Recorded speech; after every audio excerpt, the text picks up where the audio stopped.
সকাল সকালে রেডি হয়ে ব্রেকফাস্ট করে হোটেল থেকে বেরিয়ে পড়েছি।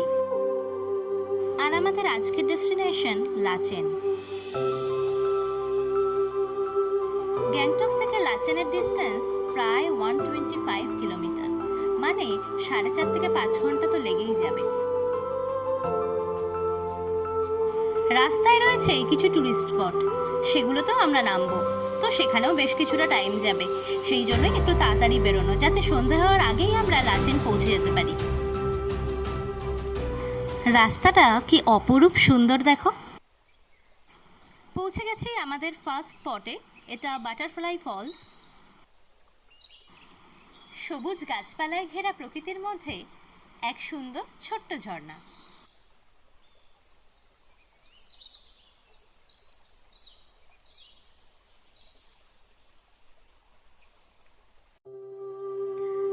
আপাতত আমরা যতটা এসছি রাস্তা বেশ সুন্দর।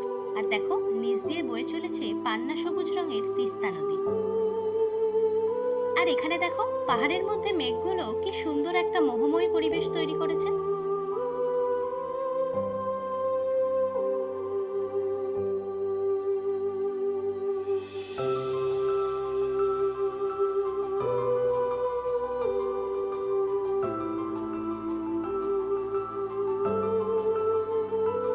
রাস্তার ধারে ধারে এরকম বহু ছোট ছোট ঝর্ণা দেখতে দেখতেই আমরা এগিয়ে চলেছি। এখান থেকে রাস্তাটা একটু খারাপ, মানে রাস্তার উপর দিয়ে ঝর্ণার জল বয়ে চলায় একটু ভেঙে গেছে।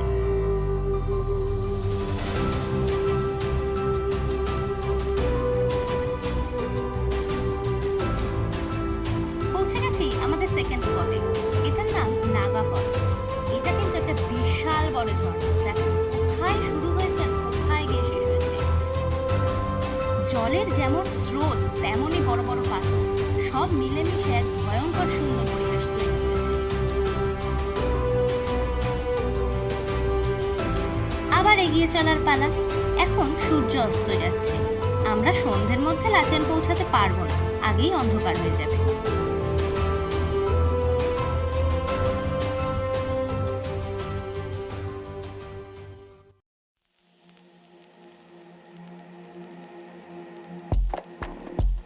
এখান থেকে কিন্তু রাস্তার অবস্থা বেশ খারাপ।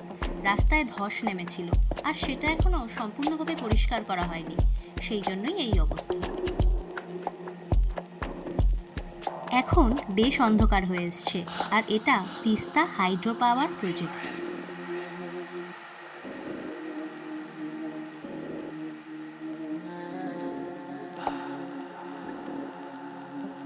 এখন একদমই অন্ধকার হয়ে গেছে।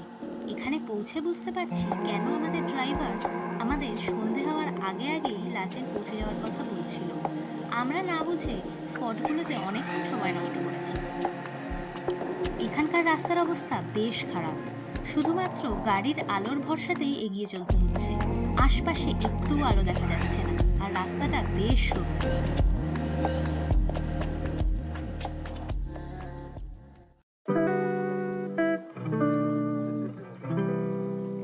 অবশেষে লাচেন পৌঁছে গেলাম, আর এটা আমাদের আজকের রাতের ঠিকানা।